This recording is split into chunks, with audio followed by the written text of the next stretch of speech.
The silence of the void was a debt. Commander Elias Thorne felt it in the cold deck plates of the Survey Corvette Vigilance. It was a fiscal reality, a weight on the ledger of every star-faring charter. This particular silence here in the obsidian Anchorage was older and heavier. It was the quiet of a graveyard, a place where the ghosts of old humanity's armadas drifted in sentinel orbits around a singularity's lip. Thorne and his crew of 3 were keepers of that quiet, tasked with cataloging the dead and ensuring their rest remained undisturbed. The problem was the jurisprudence fleet, and they were not coming to pay their respects. They were coming to collect. His executive officer, Kalen Rask, stood with arms crossed, his gaze fixed on the tactical display. 3 jurisprudence battlecruisers and a carrier. They're broadcasting salvage and seizure warrants under the 7th expansionary mandate. Rask's voice was as grim as the starless patch of sky they orbited. They're not listening to our hails. They never do, Thorne murmured, tracing a line on his console. In the center of the swirling debris field, an object of impossible geometry refused to resolve.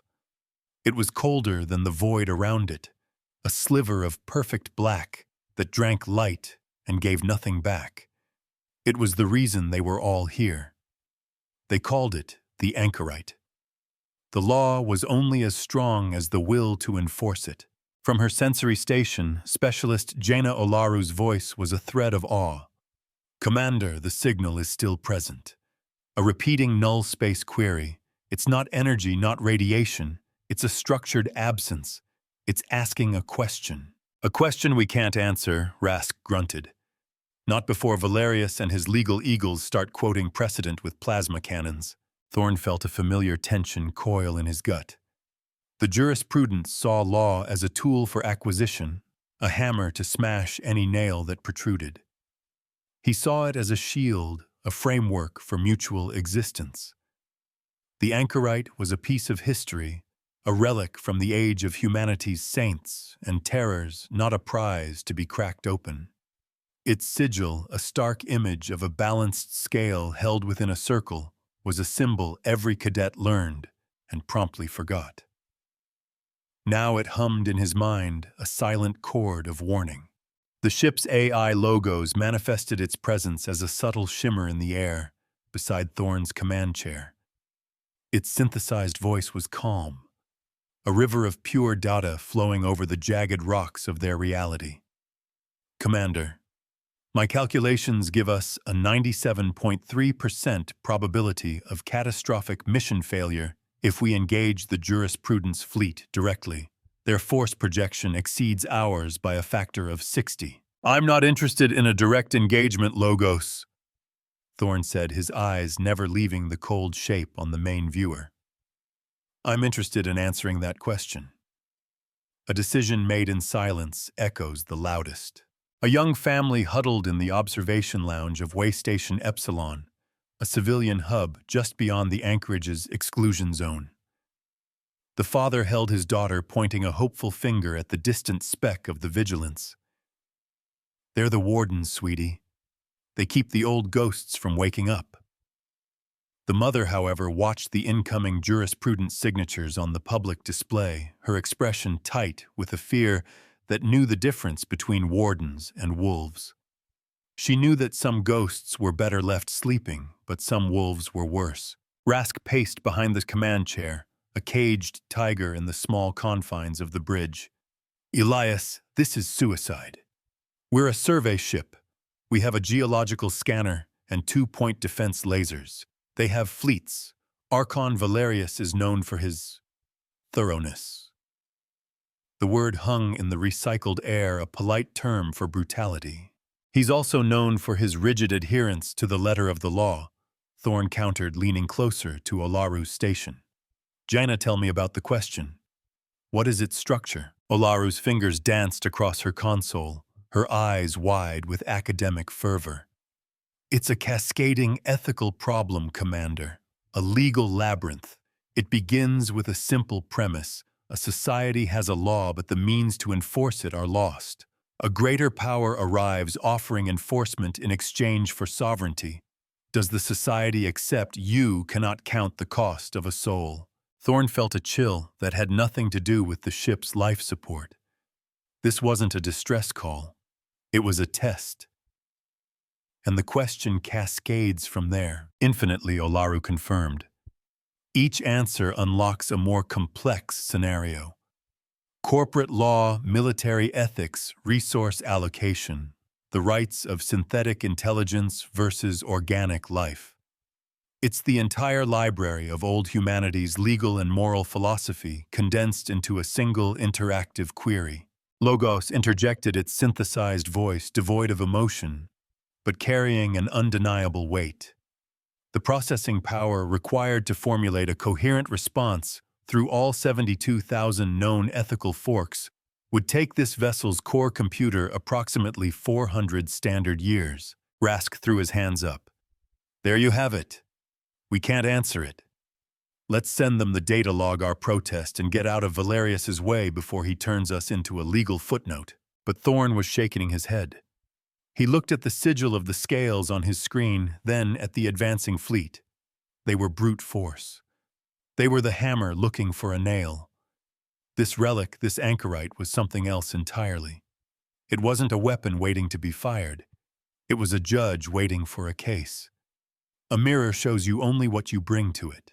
We're not going to solve it with processing power, Thorn said, his voice hardening with resolve. He stood and walked to the center of the bridge. We're going to answer it with a statement of principle.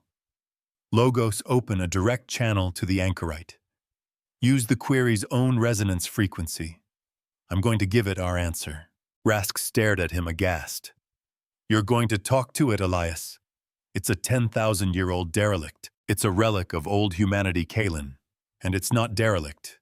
It's waiting. Thorn looked at his team. The jurisprudence believes law is a function of power. They believe might makes right. We're going to teach this thing a different lesson. The jurisprudence carrier. The inevitable adjudication was a blade of geometric aggression. On its bridge, Archon Valerius watched the tiny corvette Vigilance hold its position. He was a man carved from granite and dogma, his face a mask of stern certainty. His second-in-command reported his voice crisp with military precision. Archon the corvette is hailing the anomaly. They're broadcasting on a tight beam matching its subspace frequency. Valerius allowed himself a thin, cruel smile.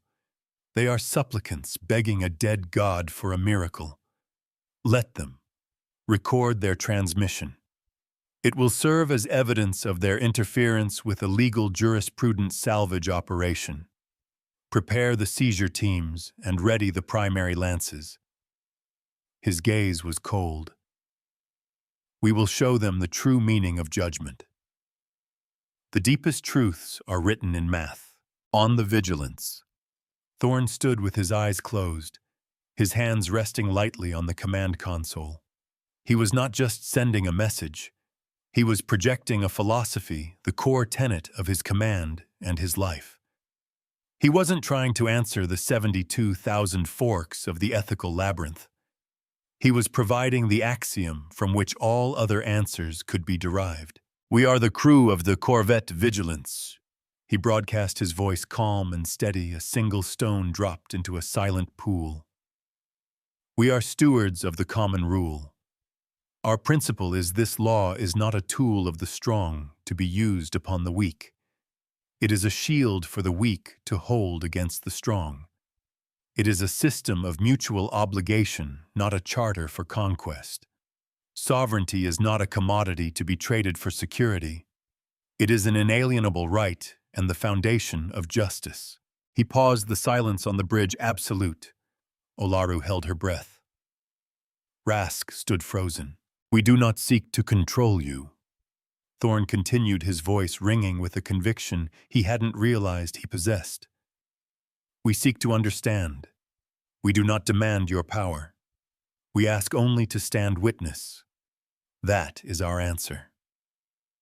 A single candle can prove the darkness. For a moment, nothing happened. The jurisprudence fleet continued its inexorable advance. Rask let out a slow, pained breath. Well, we tried. But then Olaru gasped. Commander, the query. It stopped.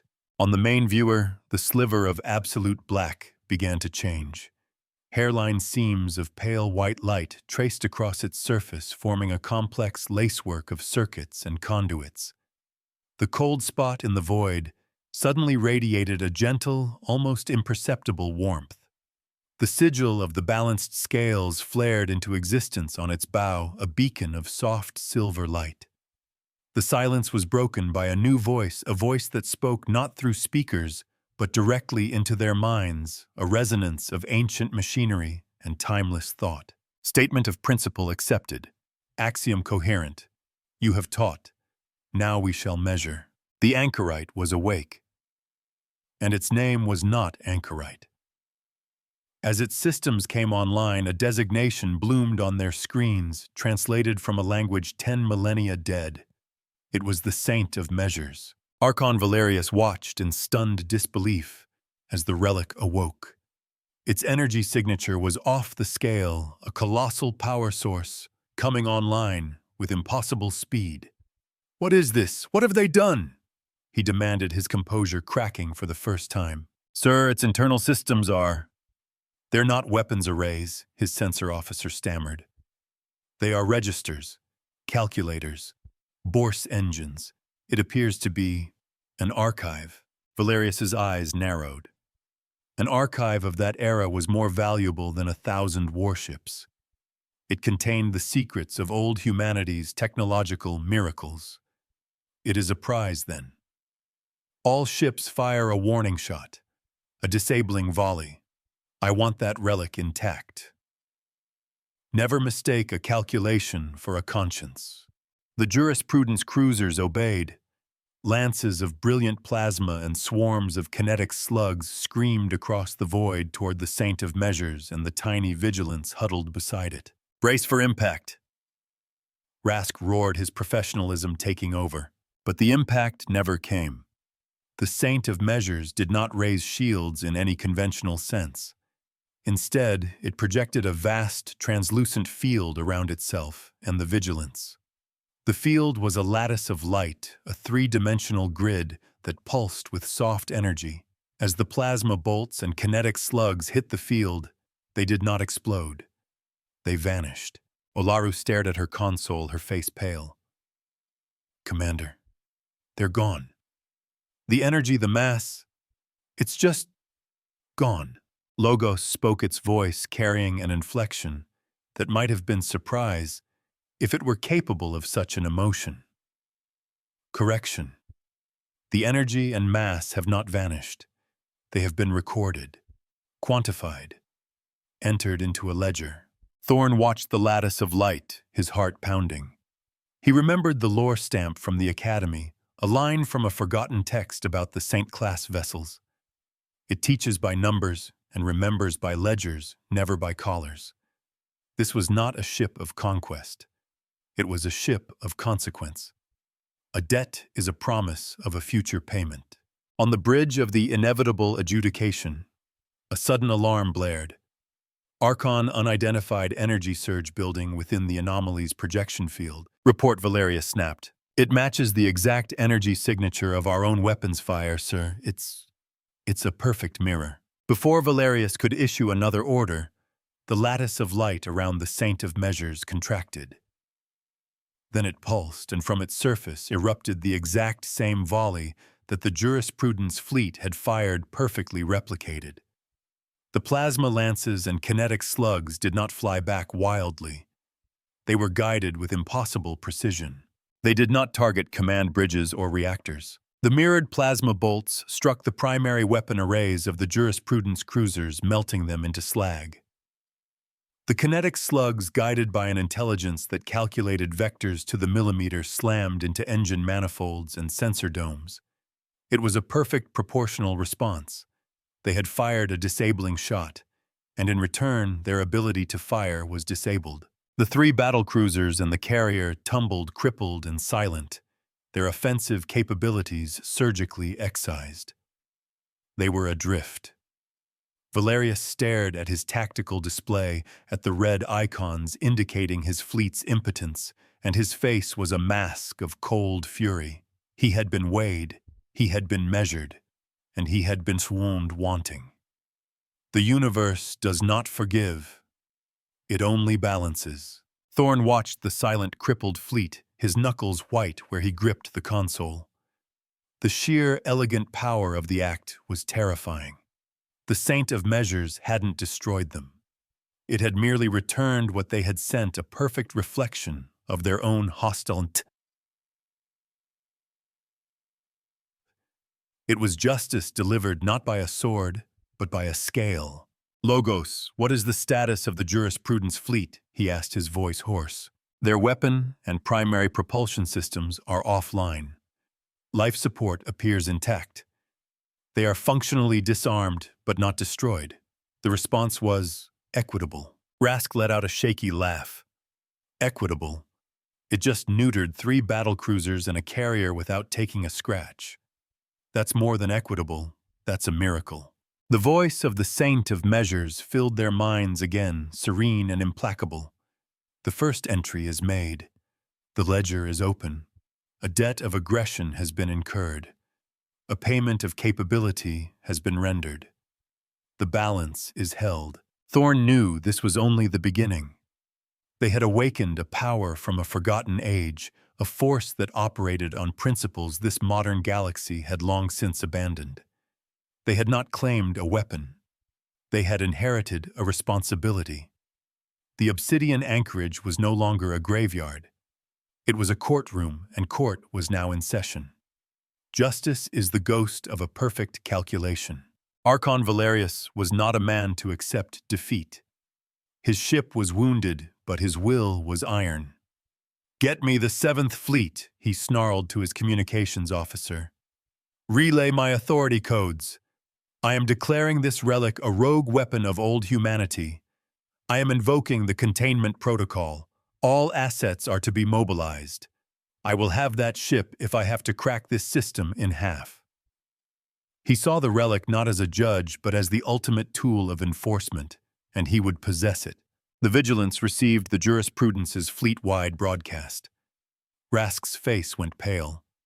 The 7th Fleet. Elias, that's their sector command. They'll be here in hours with everything they have. "It doesn't matter if they bring every ship in their armada," Thorn said, though his own heart hammered against his ribs. He looked at the serene, glowing form of the Saint of Measures. "It won't engage them in a conventional battle. It will simply account for them. The intent to escalate is recorded." The Saint communicated its mental voice, a calm tide against their rising panic. The ledger anticipates a greater debt. The scale must be prepared for a heavier weight. Olaru's console chirped. "Commander, the Saint is reconfiguring its projection field. It's tapping into the singularity. Not just the singularity, but the entire debris field. All the wrecks of the old fleet. Power is not taken. It is granted by the laws of physics." A civilian freighter captain trying to navigate the new exclusion zone watched his screens in awe. He saw lines of light connect the ancient dormant wrecks of the Anchorage. The dead ships, silent for 10,000 years, began to glow with borrowed power. They were becoming part of the scale, weights, and measures in a cosmic equation. He whispered a prayer to a forgotten saint, unaware of how close he was to the truth. Thorn understood. The Saint of Measures was turning the entire graveyard into a single, massive sensory and defensive array. It was preparing its courtroom. The Jurisprudence wasn't just coming to fight a single ship. They were coming to argue with the collected history of old humanity, and the laws of physics were the bailiff. "Kalen, get me a system-wide channel," Thorn ordered, his mind racing. "Patch it through the Saint. I want Valerius, the civilian stations, and every ship in listening range to hear this." Rask's fingers flew across the console. "Channel open." Thorn took a deep breath, the weight of 10 millennia settling on his shoulders. He was no longer just the commander of the Vigilance. He was the arbiter for the Saint of Measures. He was the one who had taught it a new axiom, and now he had to explain its judgment to the rest of the galaxy. A voice can be a fulcrum to move worlds. This is Commander Elias Thorne of the patrol vessel. Vigilance, he began, his voice broadcast across the system, amplified by a power he was only beginning to comprehend. You have just witnessed a lawful act of self-defense. The vessel designated the Saint of Measures is not a weapon of war. It is an arbiter of consequence, a living relic of old humanity's highest legal ideals. His eyes were fixed on the inevitable adjudication, a wounded shark in the void. Archon Valerius, your aggression has been noted. Your intent to escalate has been recorded. You have incurred a debt against the peace of this system. The Saint of Measures does not issue threats. It offers a choice. The lattice of light around the Saint pulsed, and a stream of data flowed into the public channel. It was the complete sensor logs of the engagement, the jurisprudence's unprovoked attack, and the Saint's perfectly mirrored response. It was irrefutable evidence. "Withdraw your fleet," Thorne commanded, his voice ringing with an authority that was not entirely his own. "Stand down from your state of aggression. Acknowledge the sovereignty of this artifact and its right to remain undisturbed. Do this and the ledger will be balanced. The debt will be cleared." He paused, letting the silence stretch. "Refuse and the ledger will remain open. Any further hostile action will be recorded. Any energy you expend in aggression will be accounted for, and a proportional response will be rendered. The choice is yours. He who writes the law must first obey it." On the bridge of his crippled flagship, Archon Valerius listened, his face a thunderous mask. His officers watched him waiting. To retreat was to lose face, to admit his interpretation of the law was flawed. To advance was to challenge a power that had effortlessly humbled him. He had built his career on the principle that overwhelming force was its own legal justification. Now that principle was being turned against him. The Saint of Measures was a mirror, and Valerius did not like the reflection. "All ships," Valerius said, his voice dangerously low. "Hold your positions. Repair your systems. The 7th Fleet is on its way. We will not be intimidated by this accounting trick." "The choice is recorded," the Saint's voice echoed in Thorne's mind. "The scales remain in motion." The lines of light connecting the ghost fleet of the Anchorage burned brighter. The entire system seemed to be holding its breath, waiting for the inevitable arrival of the next wave of aggressors. Thorne stood on the bridge of his small ship, now sheltered by a power beyond his imagination, and knew that the quiet days of cataloging the dead were over. He was now the steward of a living law, and the first great test of that law was racing toward them at the speed of light. The weight of history is a heavy crown. Logos shimmered beside him. "Commander, long-range sensors confirm multiple hyperspace ruptures at the system's edge. The jurisprudence 7th Fleet has arrived. Their numbers are significant. 112 combat vessels." Rask swore under his breath. Olaru's face was a mask of terrified wonder. Thorne simply nodded. The first entry had been made in the ledger. Now the book was truly open, and a terrible accounting was about to begin. The new fleet was a statement of overwhelming power, a declaration written in fusion drives and plasma conduits. 112 jurisprudence warships translated from hyperspace in a wave of crushing gravitational distortion, arranging themselves in a precise interlocking formation that boxed in the obsidian Anchorage. They were a wall of gray metal and grim intent, bristling with weapons that could crack a continent. Compared to them, the ghost fleet, now glowing faintly around the Saint of Measures, was a collection of museum pieces, and the vigilance was less than a rounding error. A lion does not concern itself with the opinion of a single gazelle. On a commercial transport, crawling its way toward Way Station, Epsilon passengers pressed against the viewport, their faces illuminated by the terrifying spectacle. A grizzled asteroid miner, his hands permanently stained with rock dust, shook his head slowly. "That's the Seventh Fleet," he murmured to the journalist next to him, who was frantically recording everything. "I've seen them pacify a pirate nebula. They don't leave survivors. They leave warnings." The journalist swallowed hard, his gaze shifting from the Armada to the single point of silver light that was the Saint of Measures and the almost invisible speck beside it.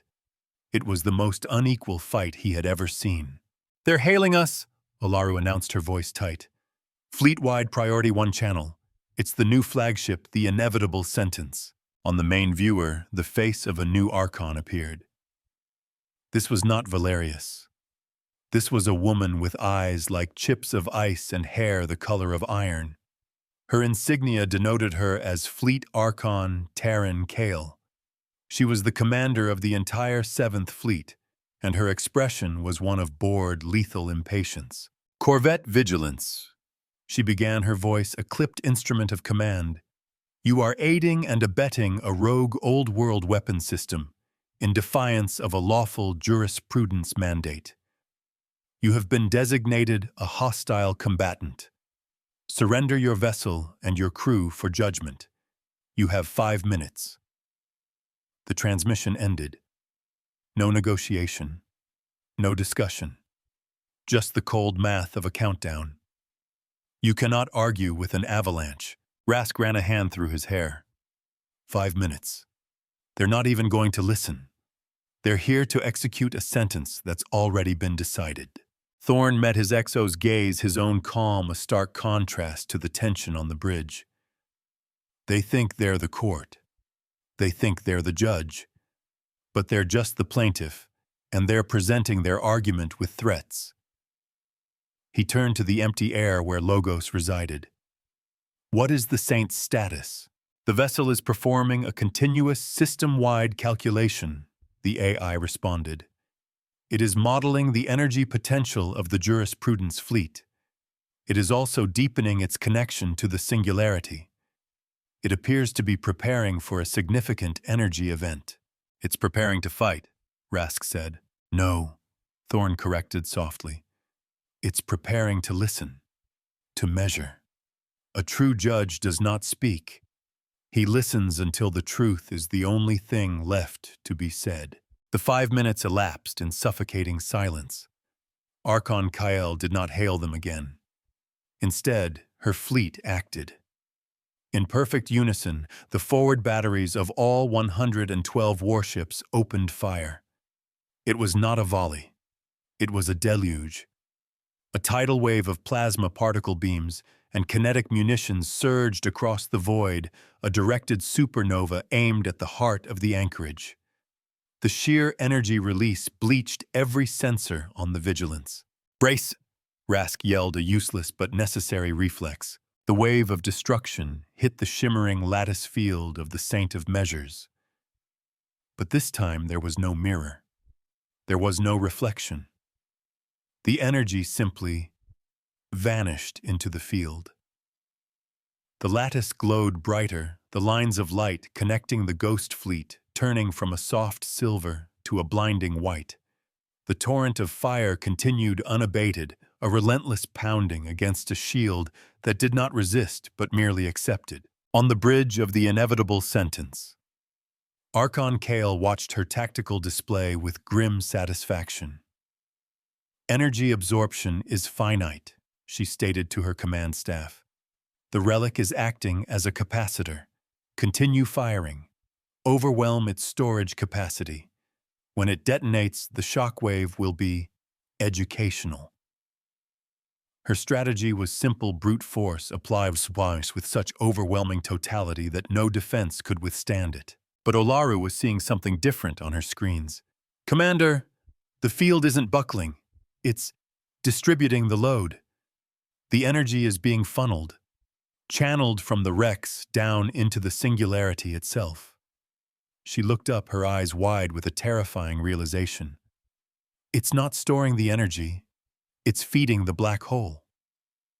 A debt can be paid or it can be refinanced. Thorne stared at the tactical map, at the torrent of energy flowing from the 7th Fleet into the Saint's web, and from there into the abyss. It wasn't a capacitor, it was a conduit.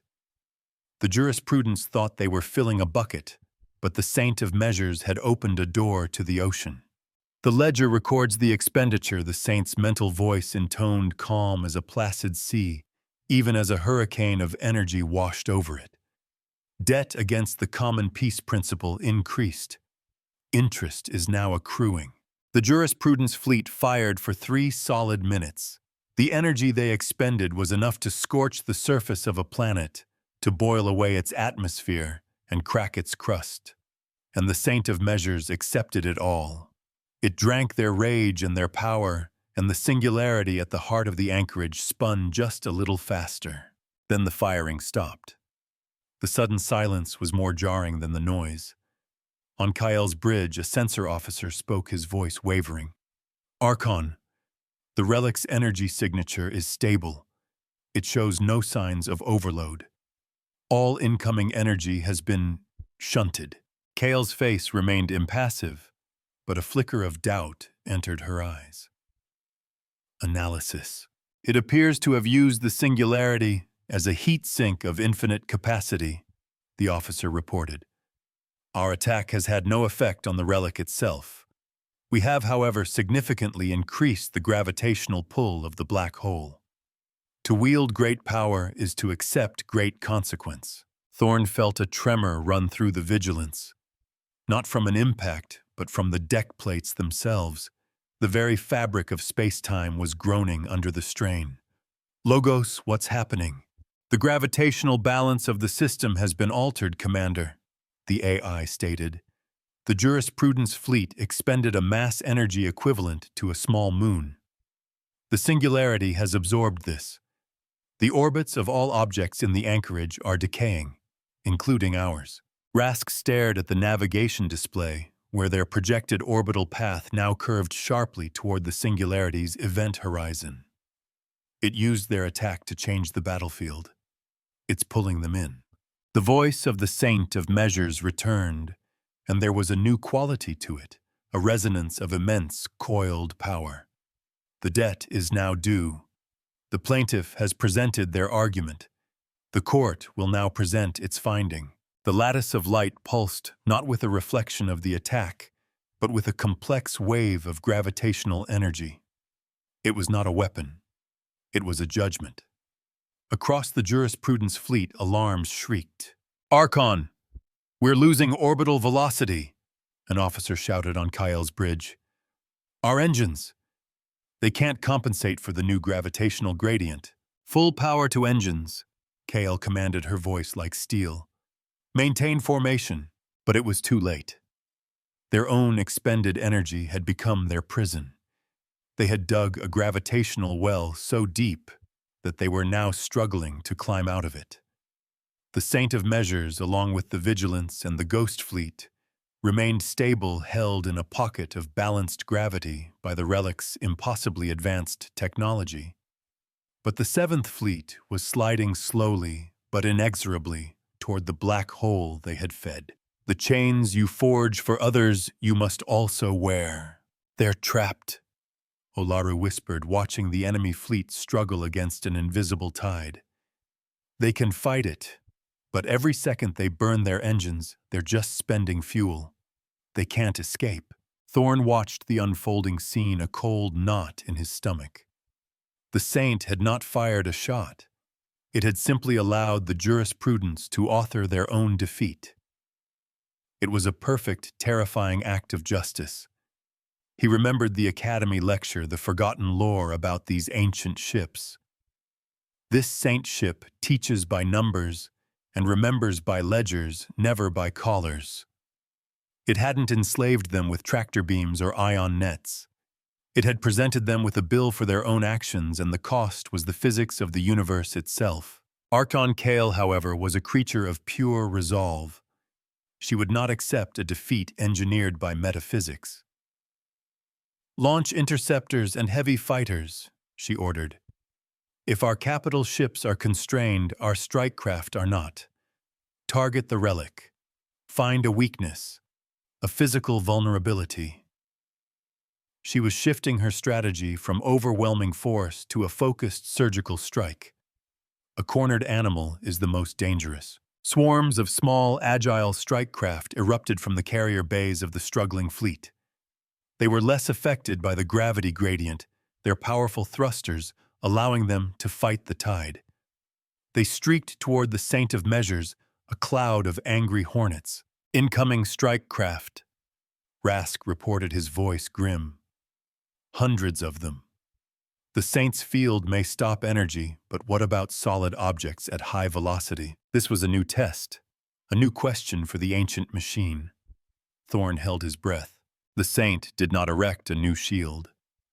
Instead, the ghost fleet, the silent wrecks of the Anchorage, moved.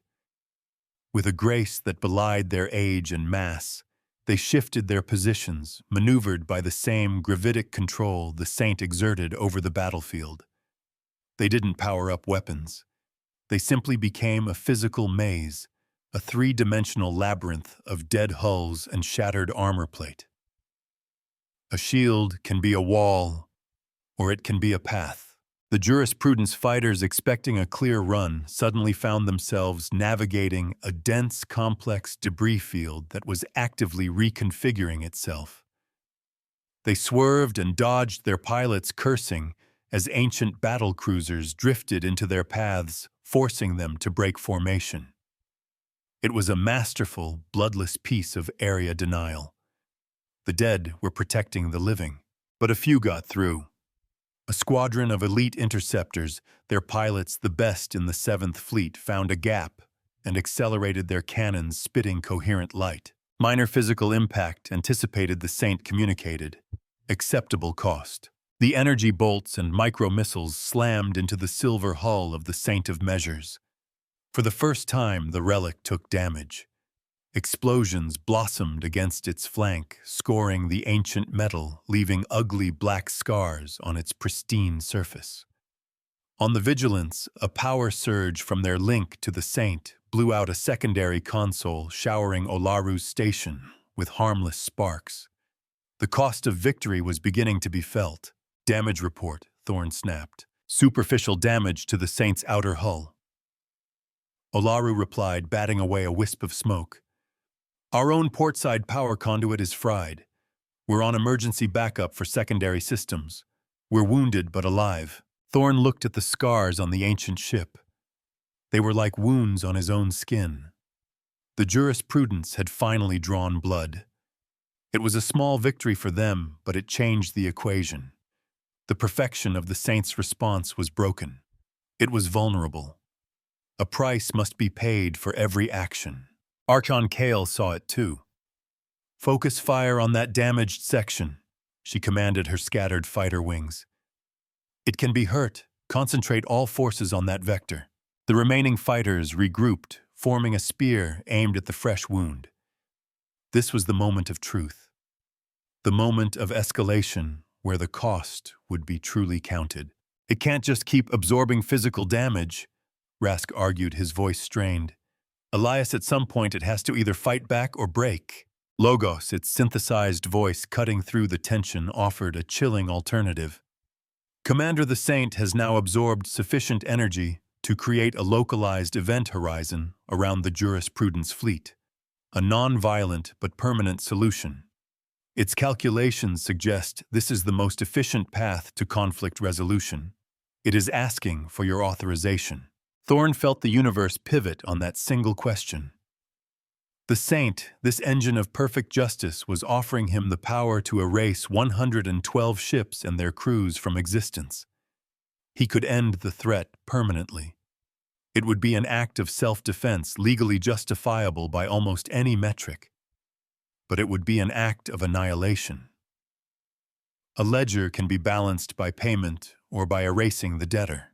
He looked at the struggling fleet, at the fighters converging for another attack. He thought of the principle he had offered the Saint. Law is a shield for the weak to hold against the strong. If he used this ultimate power, would he not become the very thing he opposed?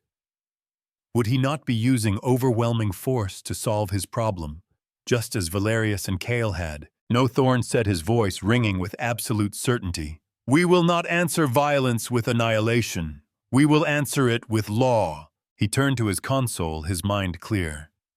Logos, tell the Saint to stand by. Open a channel to Archon Kael. All frequencies, unencrypted. Rask stared at him. Elias, what are you doing? I'm giving her the same thing the Saint gave me, Thorn replied. A choice.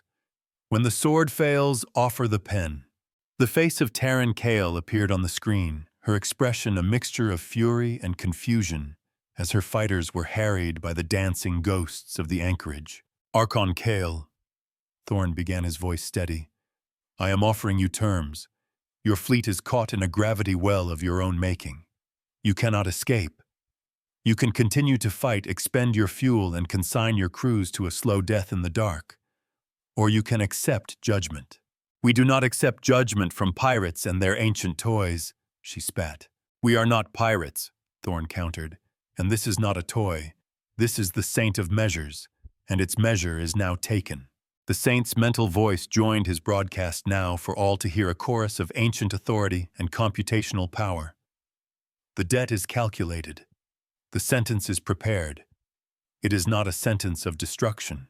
The lattice of light around the Saint flared. It did not project a weapon. It projected an image, a colossal system-wide projection of a legal document. It was a lien. A writ of salvage and seizure filed by the Saint of Measures against the Jurisprudence 7th Fleet.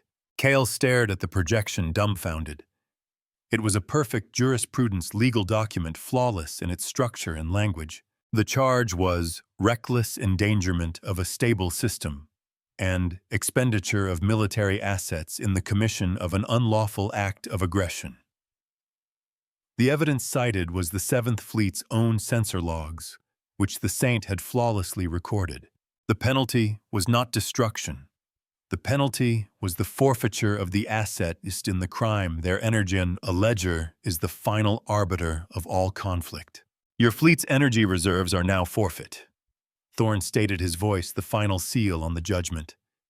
Your fuel, your reactor outputs, your weapon charges, they are all held in lien until this court is satisfied that you no longer pose a threat.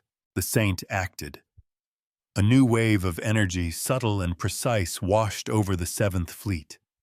It was not destructive. It was an act of perfect, targeted negation. On the bridges of 112 warships, every power reading simultaneously dropped to zero. Engines sputtered and died. Lights flickered and went out. Weapon systems went inert. They were not destroyed. They were simply turned off. Adrift, powerless and silent in the gravity well they had created. Their aggression had been paid for with their ability to commit it.